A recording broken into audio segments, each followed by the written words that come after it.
नमस्कार दोस्तों आज मैं बहुत ही मज़ेदार गीत सुनाने जा रही हूँ। तो वीडियो को लाइक ज़रूर कीजिएगा और वीडियो में लास्ट तक बने रहिएगा और अपने दोस्तों के साथ भी शेयर कीजिएगा ताकि वो भी इसका आनंद उठा सकें।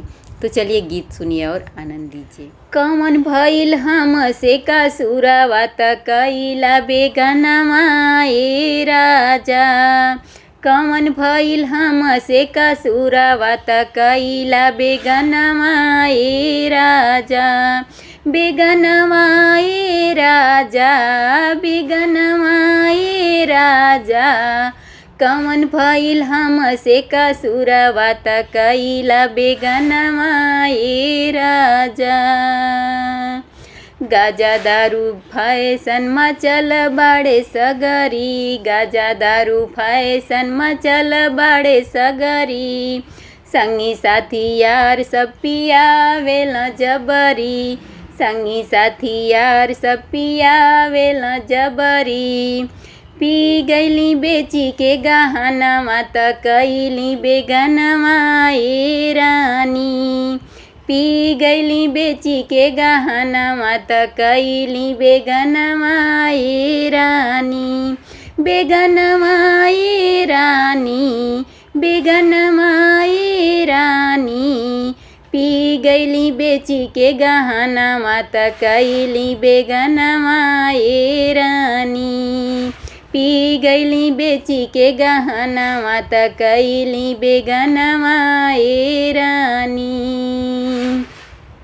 कौन भइल हमसे कसुरवा त कैला बेगानमा ए राजा, कौन भइल हमसे कसुरवा त कैला बेगानमा ए राजा, बेगानमा ए राजा, बेगानमा ए राजा, कौन भइल हमसे कसुरवा त कैला बेगानमा ए राजा।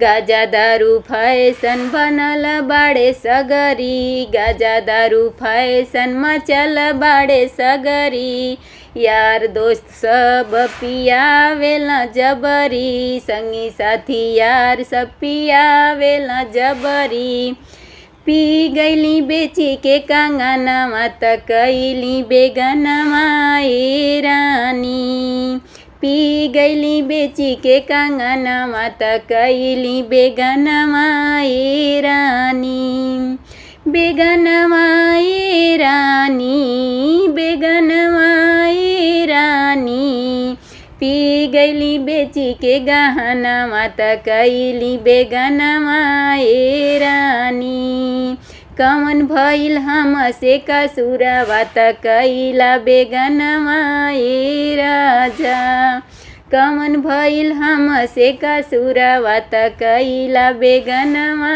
ए राजा, बेगानमा ए राजा, बेगानमा ए राजा, कौन भइल हमसे कसुरवा त कैला बेगानमा ए राजा। तो दोस्तों गीत कैसी लगी कमेंट में ज़रूर बताइएगा। फिर मिलते हैं अगले गीत में, तब तक के लिए आप लोग स्वस्थ रहिए, मस्त रहिए और अपना ध्यान रखिए। Bye by.